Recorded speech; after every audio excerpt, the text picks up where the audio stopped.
जय जगन्नाथ बंधुगण आज आम जानिबा 2024 मई मासर सिंह राशि मासिक राशिफल विषय। एही मासिक राशिफल ग्रहंक स्थिति और चलन को नहीं आधारित एवं ग्रहंक स्थिति और चलन आम जीवन रे बहुत प्रभाव पकई थाए, जहा फल रे आम जीवन रे केबे सुख आसी थाए तो केबे दुख आसी थाए। सेथिपई ग्रहंक स्थिति और चलन को नहीं आमे पारिवारिक जीवन, वैवाहिक जीवन, आर्थिक स्थिति, शिक्षा, व्यवसाय एवं स्वास्थ्य विषय रे संपूर्ण विश्लेषण करी कहिबो। सेथिपई वीडियो को शेष पर्यंत देखंतु और जो माने आम चैनल को नुआ करी आछंती तळे थिबा लाल रंगर सब्सक्राइब बटन को दबाई आम चैनल को सब्सक्राइब करंतु और पाखरे थिबा घंटी बटन को दबाई ऑल रे सिलेक्ट करंतु, काहेकि ना आमे अपलोड करिथिबा प्रत्येक वीडियो रो नोटिफिकेशन आपण सर्वप्रथमे पाई परिबे। बंधुगण सिंह राशि व्यक्तिंक पई 2024 मई मासटी उच्च नीचर स्थिति रहिबा। सेथिपई आपणको महत्वपूर्ण क्षेत्र रे ध्यान देवार आवश्यकता रही। मासर प्रारंभ रे ही दशम भावर स्वामी शुक्र नवम भाव रे उच्चस्थ सूर्य और बृहस्पति सहित विराजित रहिबे, जहा फल रे आपणको विशेष लाभ परिणाम प्राप्ति हेबा।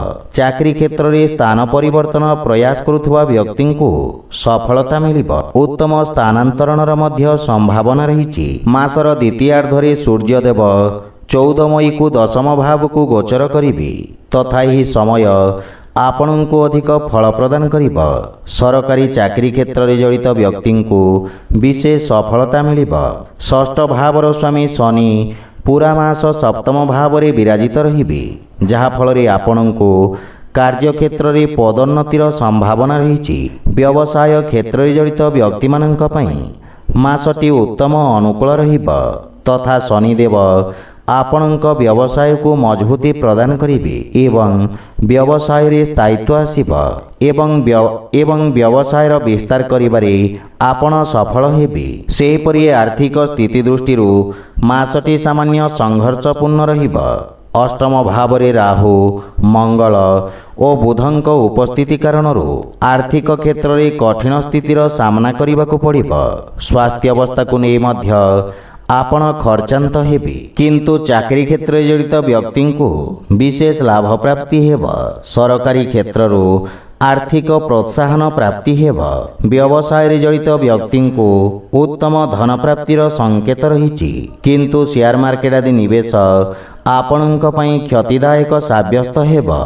प्रेम और वैवाहिक जीवन दृष्टि पंचम भावर स्वामी बृहस्पति नवम भाव रे विराजित रही पंचम भाव को दृष्टि रखिबे, जहा फल रे प्रेम जीवन रे उत्तम सामंजस्य स्थापित हेबा। आपण परस्पर को विशेष महत्व देबे एवं प्रेमीक सहित कोनोसी प्रकार धार्मिक यात्रा मध्य करि पारंती। विवाहित व्यक्ति माननक पई सप्तम भावर स्वामी शनि स्वग्रही होई सप्तम भाव रे विराजित रहिबे, जहा फल रे वैवाहिक दाम्पत्य जीवन सुखमय हेबा। किंतु अष्टम भाव रे राहु और मंगलंक अंगारक दोष एवं बुधंक उपस्थिति कारण जीवन साथी बाणी रे कठोरतार प्रभाव रहिबा एवं परस्पर मध्य किछि वैचारिक मतभेद देखा मिलिबा। सेहीपरि पारिवारिक जीवन दृष्टि स्थिति उच्च नीच रहिबा। द्वितीय भावर स्वामी बुध मासर प्रारंभ रे ही राहु और मंगलंक मध्य पीड़ित रहिबे, जहा फल रे पारिवारिक सदस्यंक मध्य वाद विवाद और जुक्तितर्कर संभावना रही। सेथिपई अजथा वाद विवाद आपण दूरे रुहंतु। दशम भावर स्वामी मजबूत स्थिति रे उपस्थिति पितांक स्वास्थ्य अवस्था रे सुधार आनिबा।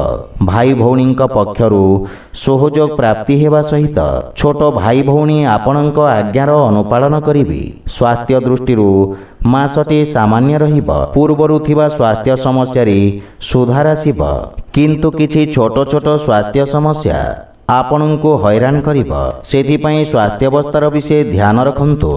आपणक पई प्रतिकार हैला आपण प्रत्येक रविवार दिन सूर्यदेव को जल रे तिल ଓ ସିନ୍ଦୁର ମିଶ୍ରିତ କରି ଅର୍ପଣ କରନ୍ତୁ, ଶୁଭଫଳ ପାଇବେ। ତ ବନ୍ଧୁଗଣ, ଏହା ଥିଲା 2024 ମଇ ମାସର ସିଂହ ରାଶିର ମାସିକ ରାଶିଫଳ ବିଷୟରେ। ଯଦି ଭିଡ଼ିଓଟି ଆପଣମାନଙ୍କୁ ଭଲ ଲାଗିଥାଏ, ଲାଇକ୍ ସେୟାର ଓ କମେଣ୍ଟ କରି ଜଣାନ୍ତୁ ଏବଂ ଆମ ଚ୍ୟାନେଲକୁ ସବସ୍କ୍ରାଇବ୍ କରନ୍ତୁ। ଜୟ ଜଗନ୍ନାଥ।